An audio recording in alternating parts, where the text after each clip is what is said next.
Hi everyone, I'm Sheena, and in this video, we are going to dive into one of the simplest but most fundamental sorting algorithm, which is bubble sort. But instead of the usual ascending order, we are going to explore how it works when sorting number is in descending order. So I'll cover how the algorithm works, walk through a couple of example, and explain how bubble sort can be optimized to run faster in the best case scenarios. So let's get started. So part one is the understanding of the bubble sort. So what is bubble sort? So it's basic sorting algorithm that works by comparing adjacent elements and swapping them if they are in wrong order. So when we sort in descending order, we want the larger number to come first. So we compare each pair of adjacent number, and if the one on the left is smaller, we swap them. So we keep going this until the entire list is sorted. So let's discuss the key characteristics of bubble sort. So it's in place, meaning it doesn't require extra memory. It's stable, so it doesn't change the order of equal element. And while it's simple to implement, it's the most efficient for large data set. Now let's look at the bubble sort works with this, how the bubble sort works with step-by-step example. We have 6 steps and we first start with the elements in the array. So and this we have a set I which is having the 1 2 3 4 5 6 7 8 elements. Okay, so we have to start sort all these 8 elements in order. So we all sort this in descending order using bubble sort. So let's walk through the first couple of passes. So this is pass 1 and the initial array is the same one that we got in set I. Okay, so we have to compare 54 with 13, and 54 is greater than 13, so we don't need to swap it. Compare 13. Next we will go to 13 and 1. 13 and 1. So 13 is greater than 1, so we don't need to swap it. Then we will compare 1 and 9. So 9 is greater than 1, so we have to swap it. So 54, 13, 9, 1. This will be the latest array because 9 we have to place in place of 1. And if we compare the other element, which is what will come after 1, 9, 103. So we have to compare 1 with 103. So 103 is also greater than 1, then we are swapping it. So the initial array will look like this. 54, 13, 9, 101, 103, 1, 29, 16 and 91. Then we will compare 1 with 29. Here 29 is also greater than 1, so we will swap it. Next 1 to 16. Then 16 is also greater than 1, then we will swap it and the new array will look like this.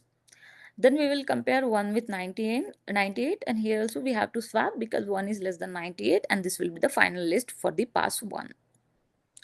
Let's go to the pass 2. Here we will start with the first element again and we have to compare 54 with 13. So here no swap because 13 is less than 54, so we don't need to place 13 in front of 54. Next is 13 and 9. We are comparing this and here also we don't need to perform any swap. Similarly, we have to follow the steps. The last is 9 and 98. So here we have to swap because 98 is greater than 9. So we have to place 98 first and then 99. So the final list for pass 2 will be 54, 13, 109, 29, 16, 9 and 1. And we have to continue this process until we get the final sorted array in the descending order.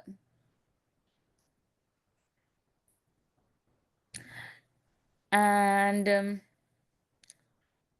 let's go to the set 2, which is 98, 45, 23, 12, 9, 3, 1.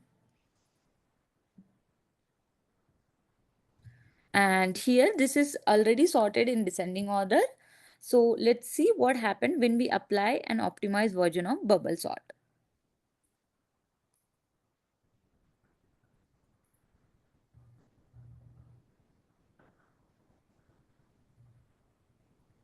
So pass 1 will be like 98 should be greater than 94. Like it's greater than 94, so no swap.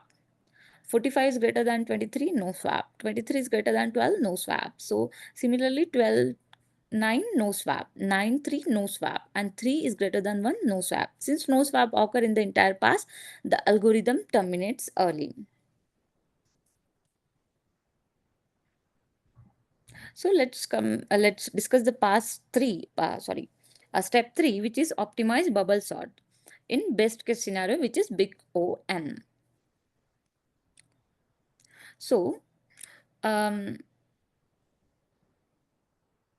in this, like how this works is in the best case scenarios, when the list is already sorted and we don't need multiple passes, we just do one pass and detect that nothing changed and exit. This bring out time complexity down from big O(n) square to big O(n). And how to implement this optimization? We have to add a swapped flag at the start of each pass. And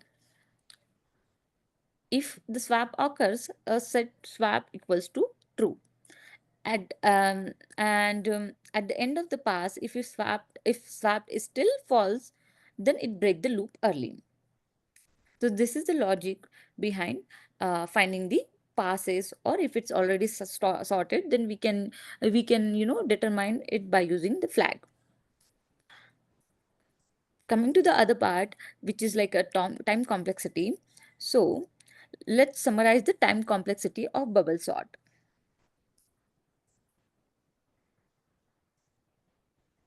Here, case time complexity is like best case, which is big O(n), which is already sorted and early exit possible.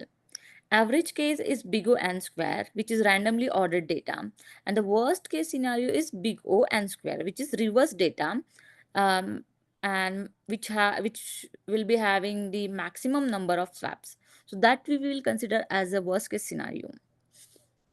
So if we see in the conclusion, um, bubble sort is a simple initiative and a great learning tool.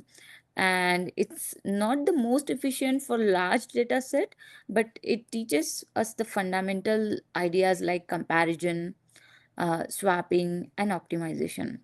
So in descending order, we have to reverse the comparison logic. Swap when the current element is less than the next. And we have to consider this, like we don't need to forget, we can't afford to forget the swapping the element, and we have to add that swap flag to optimize it when the data might be nearly sorted. So yeah, this is all about the bubble sort. Thank you so much for watching the video.